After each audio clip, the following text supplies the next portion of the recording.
The climate challenge is the biggest challenge humanity has faced. It opens a wide space of innovation and new opportunities, and it's those issues that we have to accelerate to ensure we succeed in solving the climate issue. La transition énergétique, c'est avant tout des changements d'habitude de consommation. Il faut travailler sur la manière dont on consomme l'énergie, les systèmes énergétiques de consommation. Et quand la consommation va évoluer, eh bien là, la demande de produits pétroliers et d'hydrocarbures en général va diminuer.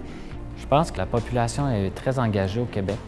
Je pense qu'il y a une belle volonté au Québec à s'améliorer du côté environnemental. Ça se parle beaucoup, il y a des actions qui se prennent. Donc, je pense que le Québec est vraiment à une longueur d'avance de ce côté-là. Puis c'est motivant d'être présent ici, d'en faire partie.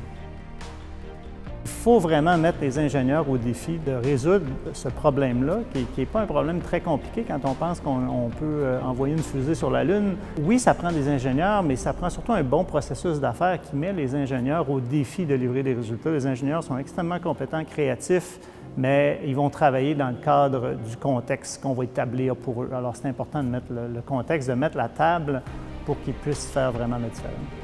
On touche tous les secteurs, ça va de l'électrification des transports à l'électrification des industries, à l'efficacité énergétique chez les commerces, les institutions, même les individus. C'est extrêmement important pour nous d'être leader et de démontrer l'exemple. On s'est diversifié avec le temps, on est multi-énergie et multi-énergie efficace, renouvelable. Donc, ce qu'on voit maintenant à l'externe, c'est le reflet d'Énergir depuis déjà plusieurs années. Mais c'est sûr qu'on a une préoccupation vraiment de gérer cette ressource qui est précieuse au Québec. Et donc, on a aussi cette volonté de vraiment, la meilleure énergie, c'est celle qu'on n'a pas dépensée. Donc, on incite nos clients à faire de l'efficacité énergétique. Et ça fait depuis 15 ans qu'Hydro-Québec est vraiment un pilier dans la transition énergétique et dans l'économie d'énergie.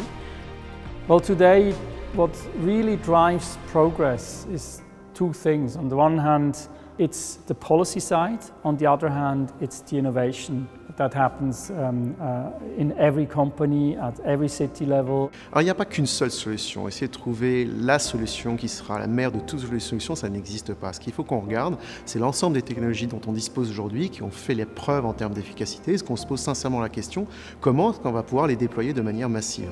Pour tester ces nouvelles expérimentations, tester ces nouvelles technologies, il va falloir qu'on donne le champ, il va falloir qu'on donne de la place aux expérimentations, et ça veut dire notamment accepter de lever des barrières, de lever des principes qu'on a jusque-là gardés et de tenter les expérimentations parce que de toute façon on n'a pas le choix.